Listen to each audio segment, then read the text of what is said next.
My husband is missing. आपका नाम? विद्या बागची. विद्या बाग। दोस्तों, आज हम बात करने वाले हैं एक ऐसी फिल्म की जिसने 2012 में दर्शकों को सीट से उठने नहीं दिया।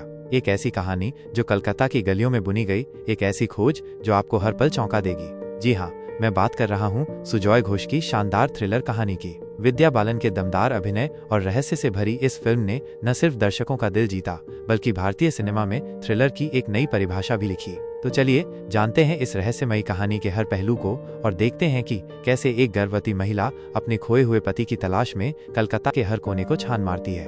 कहानी की शुरुआत में एक लैब में एक आदमी चूहों पर एक्सपेरिमेंट कर रहा होता है। वो एक खास केमिकल इस्तेमाल करता है जिसकी महक से चूहा तुरंत मर जाता है। फिर सीन शिफ्ट होता है मेट्रो में, जहाँ एक आदमी बैग ढूंढ रहा होता है। वो इधर उधर नजरें घुमा ही रहा होता है कि अचानक एक औरत के बैग से दूध की बोतल गिरकर टूट जाती है। उसी में वही जहरीला केमिकल होता है जिसकी महक कुछ ही सेकंड में पूरे मेट्रो को अपनी चपेट में ले लेती है। कुछ ही देर में वहां मौजूद सारे लोग दम तोड़ देते हैं और ये हादसा इतिहास के सबसे खतरनाक मेट्रो एक्सीडेंट्स में गिना जाने लगता है। वो आदमी जो उस केमिकल से भरी बोतल को ढूंढ रहा था, खुद भी इसकी चपेट में आकर मर जाता है।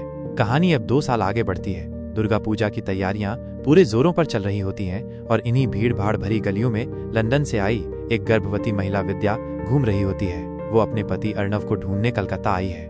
विद्या और अर्णव दोनों ही सॉफ्टवेयर इंजीनियर थे और अर्णव NDC में काम करने भारत आया था। उसने वादा किया था कि काम खत्म होते ही वो लंदन वापस लौट आएगा, लेकिन हफ्तों बीत गए और ना कोई फोन ना कोई खबर। घबराई विद्या खुद अर्णव की तलाश में निकल पड़ती है।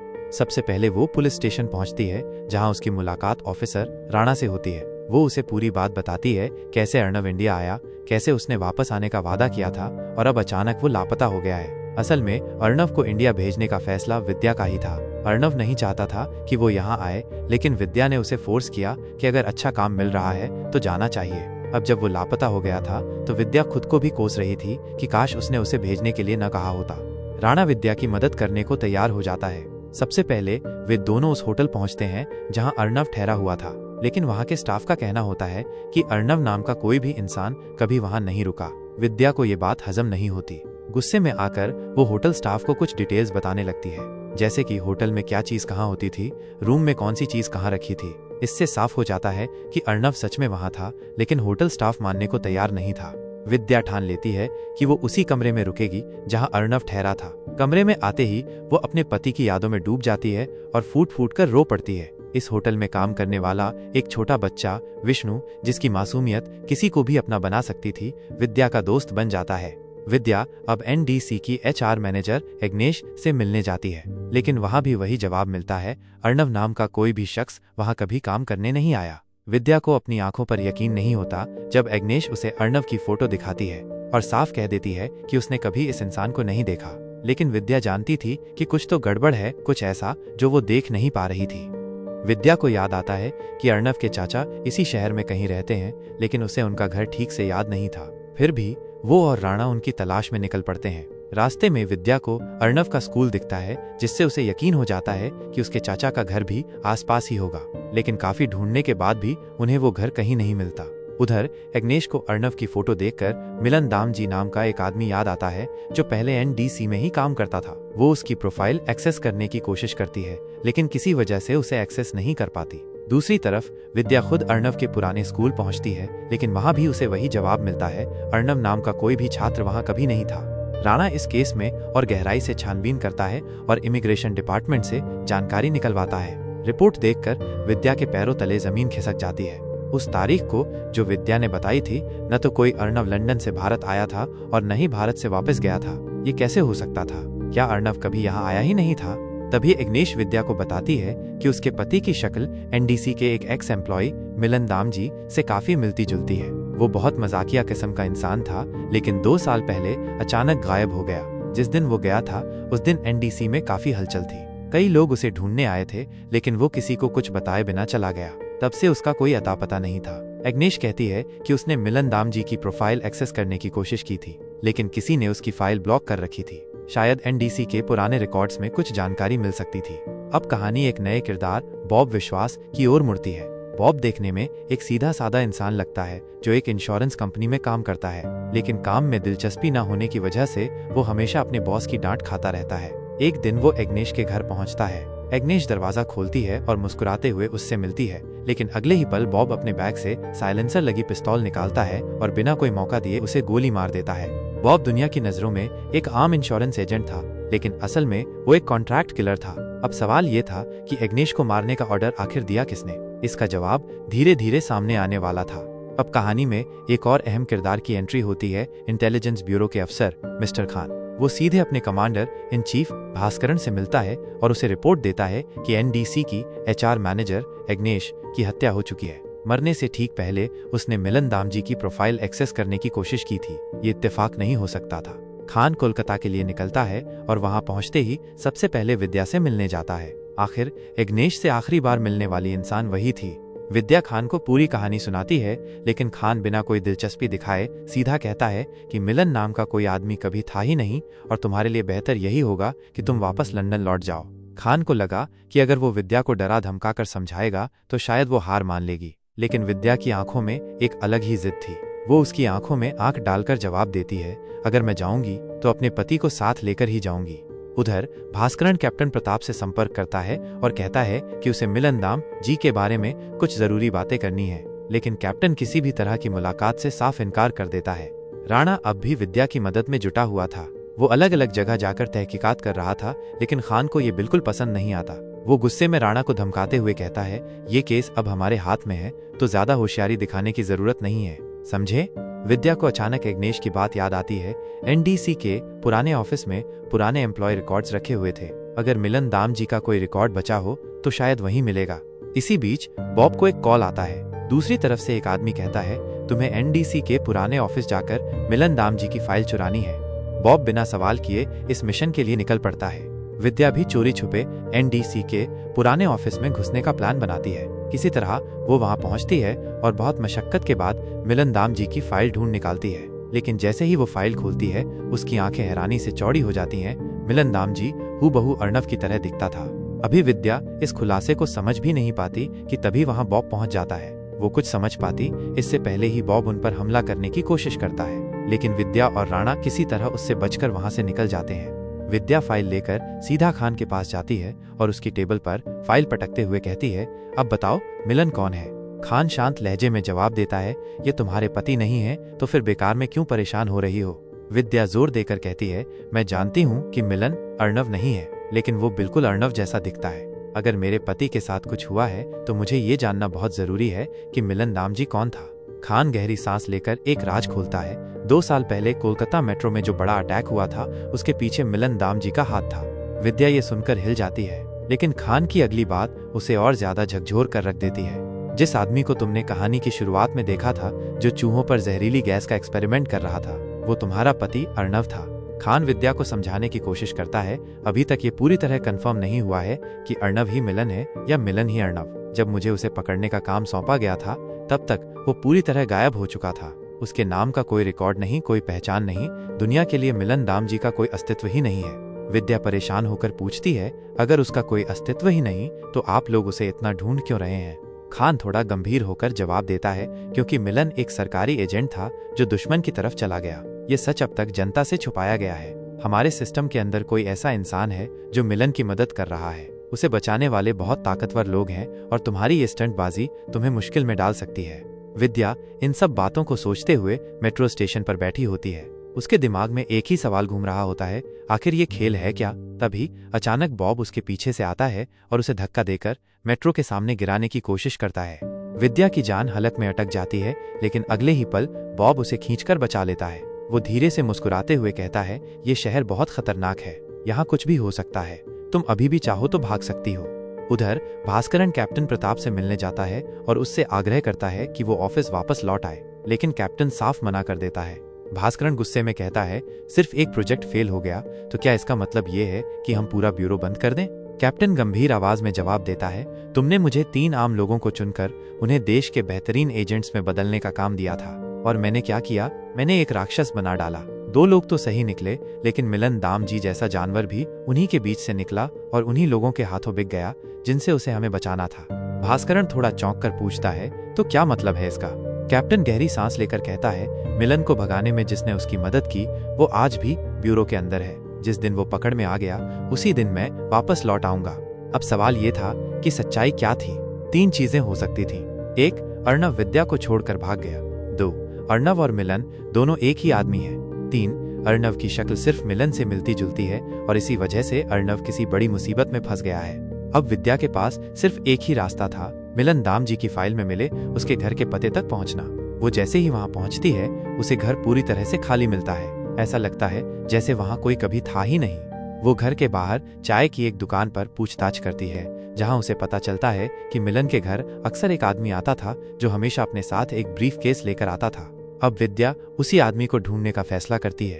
तफ्तीश के दौरान उसे पता चलता है कि मिलन का ब्लड ग्रुप बहुत ही रेयर था। ऐसे लोग अक्सर अपना खून ब्लड बैंक में स्टोर करवा देते हैं ताकि जरूरत पड़ने पर उसका इस्तेमाल किया जा सके। विद्या ब्लड बैंक जाकर मिलन के खून का रिकॉर्ड चेक करवाती है। वहां उसे बताया जाता है कि इस ब्लड ग्रुप की आखिरी जरूरत साल 2008 में पड़ी थी। लेकिन जब वो ये जानना चाहती है कि वो खून किसे चढ़ाया गया था तो रिकॉर्ड में कोई भी जानकारी नहीं मिलती। विद्या और राणा एक पुरानी फैक्ट्री में खड़े होते हैं, जहां उन्हें पुलिस के एक इन्फॉर्मर से चौंकाने वाली जानकारी मिलती है। इन्फॉर्मर बताता है साल 2008 में इस फैक्ट्री में 2 लोगों की मीटिंग हुई थी, लेकिन उन दोनों ने गोली मारकर एक दूसरे को मार डाला। पर असली बात यह है कि वहां एक तीसरा आदमी भी मौजूद था और उसी तीसरे आदमी के लिए खून मंगाया गया था। विद्या चौकन्नी होकर पूछती है, तो वो तीसरा आदमी कौन था? इन्फॉर्मर थोड़ा सोचकर जवाब देता है, इस बारे में तुम्हें डॉक्टर गोंगली बता सकते हैं। उस रात अस्पताल में उन्हीं की ड्यूटी थी। विद्या फौरन डॉक्टर गोंगली से मिलने जाती है। डॉक्टर गोंगली थोड़ा सोचकर कहते हैं, ये 2 साल पुरानी बात है, मुझे ठीक से याद नहीं, लेकिन एक दिन का वक्त दो तो मैं रिकॉर्ड्स चेक करके देखता हूँ। पर अब हालात और भी खतरनाक होने वाले थे। डॉक्टर गोंगली अपने काम के बाद घर जाने के लिए निकलते हैं। वो जैसे ही अपनी कार के पास पहुंचते हैं, वहां बॉब पहले से ही खड़ा होता है। वो मुस्कुराते हुए कहता है, नमस्कार डॉक्टर साहब। डॉक्टर को कुछ समझ आता इससे पहले ही बॉब अपनी साइलेंसर लगी पिस्तौल निकालकर उन पर गोली चला देता है। डॉक्टर की मौके पर ही मौत हो जाती है। विद्या को जानकारी मिलती है कि जो 2 लोग उस फैक्ट्री में मारे गए थे उनमें से एक पुलिस इन्फॉर्मर था और दूसरा सरकारी एजेंट। अब विद्या के साथ उसका पति अर्णव मिलन को ढूंढते ढूंढते राणा को भी उसके लिए कुछ फीलिंग्स होने लगी थी, लेकिन वो कुछ कह नहीं सकता था क्योंकि विद्या शादीशुदा थी और उसके पेट में एक बच्चा भी था। एक दिन राणा देखता है कि विद्या खुद घर की सफाई कर रही है। वो किसी को बुलाने जाता है, लेकिन विद्या उसे रोकते हुए कहती है, रहने दो, घर मैं खुद साफ कर लूंगी, मुझे धूल मिट्टी जरा भी बर्दाश्त नहीं। राणा उसके पास बैठकर कहता है, मैंने उस तीसरे आदमी के बारे में काफी खोजबीन की, लेकिन कुछ भी हाथ नहीं लगा।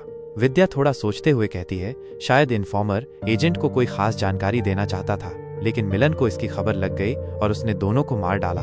पर शायद उसी मुठभेड़ में मिलन को भी गोली लग गई और उसे अस्पताल जाना पड़ा। राणा सहमति में सिर हिलाता है। बात समझ में आती है, लेकिन सवाल ये है कि मिलन को कैसे पता चला कि एजेंट को इन्फॉर्मर से कोई टिप मिलने वाली है। अब विद्या को एक नया सुराग मिलता है। वो आदमी जो ब्रीफकेस लेकर अक्सर मिलन से मिलने जाता था, वो आदमी कोई और नहीं बल्कि NDC ऑफ NDC का चीफ टेक्निकल ऑफिसर श्रीधर था। श्रीधर के पास विद्या की एक फोटो भी थी और वो फोटो बॉब को देता है। ये लड़की ज्यादा छानबीन कर रही है, अब इसे भी खत्म कर दो। इसका मतलब साफ था, बॉब श्रीधर के इशारे पर लोगों की हत्याएं कर रहा था। अब विद्या की जान भी खतरे में थी। बॉब उसे मारने ही वाला था कि तभी राणा वहां पहुंच जाता है। विद्या को बचाने के लिए वो बॉब पर गोली चला देता है। बॉब बुरी तरह घायल हो जाता है और भागने की कोशिश करता है, लेकिन अचानक एक तेज रफ्तार गाड़ी उसे कुचलकर चली जाती है। बॉब की मौत हो जाती है, लेकिन अब सवाल ये था कि उसके फोन में क्या मिला। राणा फोन चेक करता है और देखता है कि जिन भी लोगों को मारने के ऑर्डर दिए गए थे उनकी तस्वीरें एक वेबसाइट के जरिए भेजी गई थी। विद्या अपनी हैकिंग स्किल्स का इस्तेमाल करके उस कंप्यूटर का IP एड्रेस ट्रेस करती है जिससे ये तस्वीरें अपलोड की गई थीं। उसे अब पूरा यकीन था इस सब के पीछे श्रीधर का ही हाथ है। राणा अब समझ चुका था कि विद्या की जान को खतरा है। वो उसे समझाने की कोशिश करता है, अब थोड़ा रुक जाना चाहिए, चीजें बहुत खतरनाक हो गई हैं। लेकिन विद्या अब पीछे हटने को तैयार नहीं थी। वो जानना चाहती थी कि अर्णव आखिर कहाँ है। राणा और विद्या चुपके से श्रीधर के ऑफिस में घुसते हैं। विद्या अपनी हैकिंग स्किल का इस्तेमाल करते हुए देखती है कि IP एड्रेस उसी कंप्यूटर का है जहां से सारे ऑर्डर दिए गए थे। मैं जल्दी से डेटा ट्रांसफर कर रही हूँ। विद्या तेजी से कंप्यूटर पर काम करने लगती है। उधर श्रीधर के फोन पर अलर्ट आ जाता है, सिस्टम ऑन है, चुपचाप कौन मेरी फाइल्स एक्सेस कर रहा है। वो गुस्से में अपना ऑफिस छोड़कर भागता है, लेकिन तब तक विद्या और राणा फाइल्स ट्रांसफर करके वहां से निकल चुके होते हैं। श्रीधर का हमला। श्रीधर उन्हें ढूंढकर उनका पीछा करता है और राणा को पकड़ लेता है। बहुत हो गया तुम्हारा खेल। श्रीधर राणा को बेरहमी से पीटने लगता है। इसी दौरान उसकी बंदूक नीचे गिर जाती है। विद्या जैसे ही बंदूक उठाती है, श्रीधर उसकी तरफ बढ़ने लगता है। डर और आत्मरक्षा में विद्या ट्रिगर दबा देती है और गोली सीधे श्रीधर को लग जाती है। श्रीधर वहीं ढेर हो जाता है। खान का गुस्सा और राणा की सच्चाई। तभी खान वहां आ जाता है और गुस्से में चिल्लाता है, हमें इसे जिंदा चाहिए था विद्या, अब मिलन को कैसे ढूंढेंगे। अब एक बड़ा खुलासा होता है, राणा दरअसल खान के लिए काम करता था। खान बताता है, पिछले 2 साल से हम मिलन को ढूंढ रहे थे, लेकिन वो हाथ नहीं आया। फिर तुम सामने आई तो हमें लगा कि तुम ही उसे ढूंढ सकती हो। विद्या सदमे में थी। इसका मतलब तुम लोगों ने मुझे सिर्फ इस्तेमाल किया। खान ठंडी आवाज में कहता है, बिल्कुल, एक गर्भवती महिला जिसका पति भाग गया हो, उससे कोई डरता नहीं, कोई उस पर शक नहीं करता। हमें यही चाहिए था। विद्या की आंखों में गुस्सा भर जाता है। भास्करन पर शक। खान कहता है, अब हमें श्रीधर का कंप्यूटर फिर से हैक करना होगा। हो सकता है हमें कोई नया सुराग मिल जाए। विद्या गुस्से और दुख के बावजूद कंप्यूटर हैक करने को तैयार हो जाती है। उसे वहां एक अजीब कोड मिलता है। जब वो उसे डिकोड करती है तो सामने एक नंबर आता है, भास्करन का नंबर। खान तुरंत कहता है, अब तुम्हें भास्करन को फोन करना होगा और उससे झूठ बोलना होगा कि तुम्हारे खिलाफ फाइल्स श्रीधर के कंप्यूटर में मिल गई हैं। विद्या को समझ आ गया कि भास्करन ही अब आखिरी रास्ता है। क्या भास्करन से सच बाहर आएगा? क्या विद्या अपने पति को ढूंढ पाएगी? विद्या और मिलन तक पहुंचने के लिए भास्करन को यही सब कहकर फंसाया जाता है कि उनके खिलाफ श्रीधर के कंप्यूटर से कुछ फाइल्स मिली हैं। विद्या उसे कहती है कि अगर वो सच बताता है तो ये फाइल्स उसे सौंप दी जाएंगी। भास्करन कुछ नहीं कहता, लेकिन थोड़ी देर बाद खुद मिलन दाम जी का फोन आता है। उसकी आवाज ठंडी और बेरहम थी। अगर अपने पति को जिंदा देखना चाहती हो तो मेरे अगले फोन का इंतजार करो। यानी भास्करन खुद से कुछ नहीं कह सकता था, इसलिए उसने मिलन से फोन करवाया। राणा को साफ दिख रहा था कि विद्या अब सीधा मिलन के निशाने पर है। वो खान से कहता है कि मिलन उन लोगों को कभी जिंदा नहीं छोड़ता जो उसे देख लेते हैं, और विद्या को भी मार डालेगा। लेकिन खान को जैसे पहले से सब पता था। उसने ठंडे लहजे में कहा, मेरा काम देश की रक्षा करना है, अगर इसके लिए विद्या को कुर्बान करना पड़े तो वो भी सही है। राणा गुस्से में आ जाता है, तो फिर हम और मिलन में फर्क ही क्या रह गया? खान ने एक हल्की मुस्कान के साथ जवाब दिया, कोई फर्क नहीं, बस इतना कि हम ये सब कानून के लिए कर रहे हैं और वो कानून के खिलाफ। राणा ने उसे घूरा, लेकिन वो जानता था कि अब विद्या को अकेले बचाना होगा। तभी विद्या के पास फोन आता है, जिसमें मिलन उसे मिलने के लिए जगह बताता है। विद्या खान को सारी जानकारी दे देती है, लेकिन राणा चुपचाप अपना प्लान बनाकर वहां निकल जाता है। आज दुर्गा पूजा का दिन था। पूरा शहर लाल और सफेद साड़ियों में सजी महिलाओं से भरा हुआ था। विद्या भी उन्हीं की तरह तैयार होकर मिलन से मिलने जाती है, ताकि आसानी से भीड़ में छुप सके। खान और राणा उसे ढूंढ रहे थे, लेकिन इस भीड़ में उसकी पहचान कर पाना नामुमकिन था। विद्या एक सुनसान गली में पहुंचती है, जहां सामने खड़ा था मिलन दाम जी। उसके चेहरे पर कोई भाव नहीं था, बस ठंडा घातक अंदाज। पेपर दो, मिलन ने सीधा कहा। विद्या ने बिना डरे पूछा, पहले बताओ मेरा पति कहाँ है? मिलन हंस पड़ा, पेपर दो, तुम्हें तुम्हारा पति मिल जाएगा। विद्या जानती थी कि उसके पास कोई पेपर नहीं थे। जैसे ही उसने बहाना बनाने की कोशिश की, मिलन की आंखों में गुस्सा आ गया। उसे एहसास हो गया कि ये एक जाल था। वो जाने के लिए मुड़ा, लेकिन विद्या ने उसे रोकने की कोशिश की। तभी मिलन ने बेरहमी से उसके पेट पर जोरदार लात मार दी। विद्या दर्द से कराह उठी। उसने खुद को संभालने की कोशिश की, लेकिन मिलन ने अपनी बंदूक तान दी। उसकी आंखों में कोई दया नहीं थी। लेकिन तभी विद्या हल्के से मुस्कुराई और अपने पेट से नकली पेट निकालकर फेंक दिया। मिलन के चेहरे पर हैरानी थी। वो समझ ही नहीं पाया कि ये क्या हुआ। इसी बीच विद्या ने अपने गीले हेयर क्लिप से उसके पैरों और गले पर हमला कर दिया। मिलन तड़पते हुए वहां से भागने की कोशिश करता है, लेकिन विद्या अब पूरी तरह प्रोफेशनल किलर की तरह हो चुकी थी। उसने बिना झिझक मिलन पर गोलियां दागनी शुरू कर दी, एक के बाद एक, जब तक कि उसका शरीर जमीन पर न गिर गया। मिलन की कहानी वहीं खत्म हो जाती है। भीड़ में पूजा के ढोल नगाड़े बजते रहते हैं और विद्या एक गहरी सांस लेकर वहां से निकल जाती है। आज सिर्फ मिलन नहीं मरा था, बल्कि उस दर्द की भी मौत हो गई थी जो इतने दिनों से उसके दिल में था। राणा और खान वहां पहुंचते हैं, लेकिन तब तक विद्या वहां से जा चुकी होती है। वो राणा के लिए बस एक लिफाफा छोड़ जाती है, जिसमें लिखा था शुक्रिया। खान तुरंत विद्या को ढूंढने की कोशिश करता है, लेकिन वो महिलाओं की भीड़ में घुस चुकी होती है। हर औरत ने वही लाल सफेद साड़ी पहनी थी जो विद्या ने भी पहनी थी। खान की नजरें भटकती हैं, लेकिन उसे समझ नहीं आता कि विद्या आखिर थी कौन। राणा एक हल्की मुस्कान के साथ कहता है, विद्या एक कहानी थी सर। राणा सबसे पहले होटल जाकर उसे ढूंढने की कोशिश करता है, लेकिन वहां उसकी नजर एक स्कूल ड्रेस पर पड़ती है, बिल्कुल वही ड्रेस जो विद्या ने अर्णव के स्कूल के बारे में बताते हुए जिक्र किया था। होटल के पास ही एक बच्चा खेल रहा था, जिसे देखकर राणा को कुछ समझ आता है। वह बच्चे से बात करता है तो बच्चा बताता है कि विद्या उसकी दोस्त थी। वह हमेशा उससे उसके स्कूल के बारे में पूछती थी। और वह उसे अपने स्कूल की कहानियां सुनाया करता था। राणा को अब सब समझ आ चुका था। विद्या ने जो भी कहा था वो सब झूठ था। अर्णव के चाचा कभी थे ही नहीं। अर्णव उस स्कूल में पढ़ता ही नहीं था। पूरा नाम, पूरी पहचान, सब बस एक कहानी थी। खान को जब ये पता चलता है तो वो गुस्से से कहता है, जल्दी से उसके होटल रूम में जाकर फिंगरप्रिंट्स लो। राणा ठंडी हंसी हंसता है, कोई फायदा नहीं सर। विद्या इसलिए सफाई नहीं करती थी कि उसे सफाई पसंद थी, वो इसलिए सफाई करती थी ताकि उसके फिंगरप्रिंट्स कहीं भी न रहे। खान अब भी गुस्से में था। तो फिर उसके पति का क्या वो भी बस एक झूठ था? राणा धीरे से कहता है, जिस तरह आपने उसे कहानी सुनाई थी कि मिलन दामजी नाम का कोई नहीं है, वैसे ही उसने भी हमें एक कहानी सुनाई थी, विद्या और अर्णव की। खान के चेहरे पर एक गहरी शिकन थी। राणा आगे बढ़ता है, मिलन दामजी सच में था, लेकिन अर्णव नहीं था, विद्या भी नहीं थी। हम यही सोचते रहे कि हम उसे इस्तेमाल कर रहे हैं, लेकिन सच्चाई ये थी कि वो हमें इस्तेमाल कर रही थी मिलन तक पहुंचने के लिए। खान को अब भी ये सब हजम नहीं हो रहा था। तो इसका मतलब? राणा की आवाज ठंडी थी। इसका मतलब ये कि मिलन को मारने के लिए किसी ने विद्या को हायर किया था और मिलन तक पहुंचने के लिए उसने हमें इस्तेमाल किया। खान चुप था। राणा आगे कहता है, उसने खुद चाहा था कि हम उसे बलि का बकरा बनाएं ताकि उसे मिलन तक पहुंचने का रास्ता मिले। आपने खुद उसे श्रीधर और भास्करण की जानकारी दी। उसने पहले ही समझ लिया था कि एक गर्भवती महिला पर कोई शक नहीं करेगा, इसलिए उसने ये नाटक किया। खान अब और भी गुस्से में था। तो उसने हम सबको धोखा दिया। राणा हंसता है, धोखा नहीं सर, उसने बस हमें इस्तेमाल किया, बिल्कुल वैसे ही जैसे हम उसे इस्तेमाल करना चाहते थे। खान अब भी कुछ बोल नहीं पा रहा था। राणा लिफाफा खोलता है जिसमें एक पेन ड्राइव थी। उसमें भास्करण के खिलाफ सारे सबूत थे। अब सब साफ था, लेकिन अब भी एक सवाल बाकी था, विद्या को भेजा किसने था और वो अब कहाँ थी? एक आर्मी ऑफिसर की फोटो दिखाई जाती है, वही आदमी जिसे हमने मेट्रो में बैग ढूंढते हुए देखा था, जहरीली गैस की वजह से जिसकी मौत हुई थी। वही आदमी जो इंटेलिजेंस ब्यूरो का एजेंट था, अरूप बासु, विद्या का असली पति। 3 लोगों को कैप्टन ने ट्रेन किया था और उनमें से एक अरूप भी था। वही असली पति जिससे विद्या की शादी हुई थी, जिसके साथ वो खुशहाल जिंदगी बिता रही थी, लेकिन मेट्रो अटैक में बिना किसी वजह के उसकी मौत हो गई। विद्या बेहोश होकर गिर पड़ी थी और इसी के चलते उसके पेट में पल रहा बच्चा भी नहीं बच सका। विद्या ने ही अरूप को जबरदस्ती कोलकाता जाने के लिए कहा था। वो नहीं चाहती थी कि उसकी देखभाल करने के चक्कर में अरूप अपने कर्तव्य से हट जाए, लेकिन उसी सफर में वो हमेशा के लिए चला गया। इसका गिल्ट विद्या को अंदर ही अंदर खा रहा था। उसे लगता था कि उसकी वजह से उसका पति मर गया। कैप्टन सब जानते थे, उन्हें पता था कि ये सब किसकी वजह से हुआ, और तभी विद्या और कैप्टन ने एक प्लान बनाया मिलन दामजी को ढूंढकर मारने का।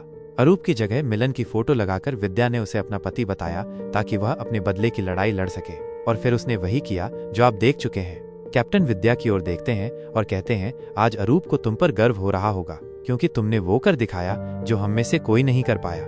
विद्या ने अपना बदला ले लिया था, लेकिन फिर भी उसका दिल खाली था। उसने अपना पति खो दिया था, उसने अपना बच्चा खो दिया था, और शायद बदले के इस सफर में उसने खुद को भी कहीं खो दिया था। So that's it for today. अगर आपको ये स्टोरी पसंद आई हो तो प्लीज चैनल को सब्सक्राइब करें ताकि आपको ऐसी ही और भी मजेदार कहानियां मिलती रहें। अपने विचार और सुझाव कमेंट में जरूर बताएं, मैं हर कमेंट पढ़ता हूँ। और हाँ, अगर ये स्टोरी अच्छी लगी हो तो लाइक करना बिल्कुल मत भूलना। आपके सपोर्ट से ही और बेहतरीन कंटेंट आता रहेगा।